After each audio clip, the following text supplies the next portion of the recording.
Kalit Miulbo ang sunog sa Ali 9, South San Juan, Barangay Centro Agdao, Davao City, pasado alas 9 Martes sa buntag, Enero 28.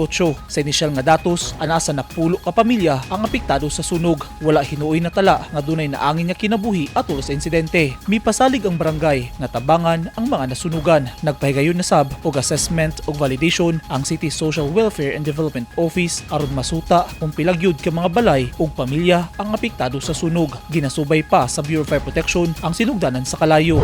Sa taas!